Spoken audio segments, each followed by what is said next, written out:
প্রধান উপদেষ্টা ডক্টর মোহাম্মদ ইউনূসের পদত্যাগের গুঞ্জন উঠেছিল বৃহস্পতিবার রাতে, আর এতেই তোলপাড় শুরু হয় দেশ জুড়ে। উদ্ভূত পরিস্থিতিতেও বিএনপির চাওয়া নির্বাচনী রোডম্যাপ আর এনসিপির দাবি মৌলিক সংস্কার। এ নিয়েই আমাদের কথার আজকের আয়োজন। আপনাদের সঙ্গে আছে আমি ওয়ালিউল সাকিব।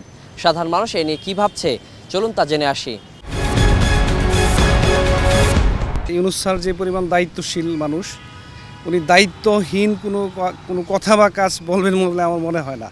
তাহলে আমাদের আন্দোলনের এই যে সাধারণ মানুষের পার্টিসিপেশনের একটাই কারণ ছিল যে আমার কোনো অধিকার ছিল না, কথা বলার অধিকার ছিল না।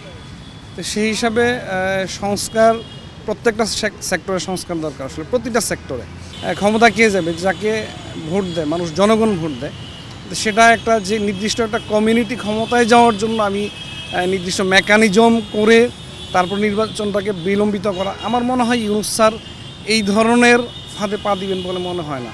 বর্তমান প্রেক্ষাপটে আমরা মনে করি যে সংস্কারটা একটু ক্লিয়ার করে নেওয়া, তো যাতে করে পরবর্তী যে সরকার আসবে সে যাতে করে পদক বিগুলি নিতে সহজ হয়। কিন্তু দেখা যায় অনেক কিছু এখন আমাদের সংস্কার বাকি রয়ে গেছে।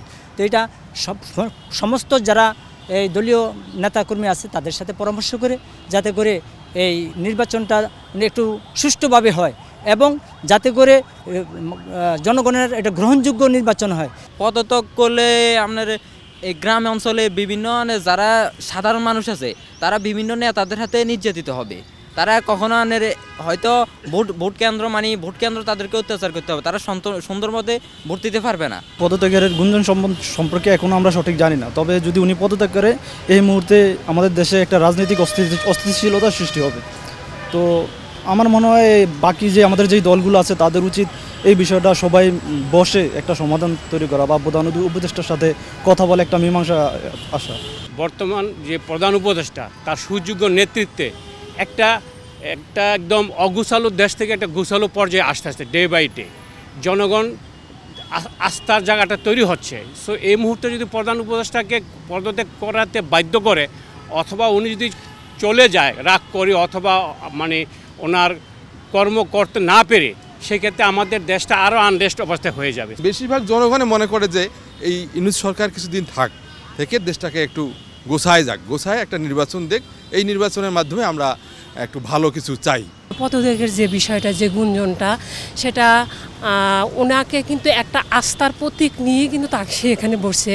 তো তাকে আমার কাছে যেটা মনে হয় তাকে সময় দেওয়া উচিত, কারণ তাকে যদি সময় না দেওয়া হয়, কারণ উনি কিন্তু আমাদের কিন্তু এই এশিয়া মহাদেশের ভিতরে সবচেয়ে গুরুত্বপূর্ণ একজন পার্সন এবং তার যে ক্যালিবার, তার যে ক্যাপাসিটি এবং অল বিশ্বের ভিতরে তার যে একটা নাম সুনাম, তে আবার ওনার বহির্বিশ্বের সাথে যে সম্পর্ক হচ্ছে এটা কিন্তু আমার কাছে মনে হয় যে বাংলাদেশে আর কোনো ব্যক্তির কাছে এরকম কিন্তু কেউ নাই। প্রিয় দর্শক, আমি কামরুজ্জামান সাভার থেকে আপনাদেরকে স্বাগত জানাচ্ছি। এটিএন নিউজের নিয়মিত আয়োজন আমাদের কথা।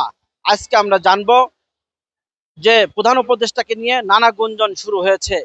বিএনপি চায় রোডম্যাপ, এনসিপি চায় মৌলিক সংস্কার। এই নিয়ে সাধারণ মানুষের ভাবনা কি? আমরা চাচ্ছি যে এই যে বারবার ক্ষমতা আসার পরে ফ্যাসিস্টের একটা রূপ ধারণ করে, সেই জন্য হচ্ছে যে মৌলিক সংস্কার করলে এই ফুটোগুলো বন্ধ করা, যাতে হচ্ছে যে কোনো সরকারি আছে ক্ষমতা এসে আর ফ্যাসিস্ট যে আচরণ আছে জাতির সামনে তুলে না ধরে। ইউনূস সাহেবের যথেষ্ট চেষ্টা আছে বা তার সেটা আছে, কিন্তু আসলে সেটা উনি পারবেন না। তবে উনি একটাই পারে যে যত দ্রুত সম্ভব নির্বাচনী একটা রোডম্যাপ ঘোষণা দিলে মানুষ একটা স্বস্তির জায়গায় আসবে। একটা সুস্থ নির্বাচন হোক, নির্বাচনে যেই সরকারই আসুক আমরা শান্তিভাবে যাতে করে খাইতে পারি। এখন ওই মনে করেন যে আইন শৃঙ্খলার সমস্যা, রাস্তায় বাইরে পারি না।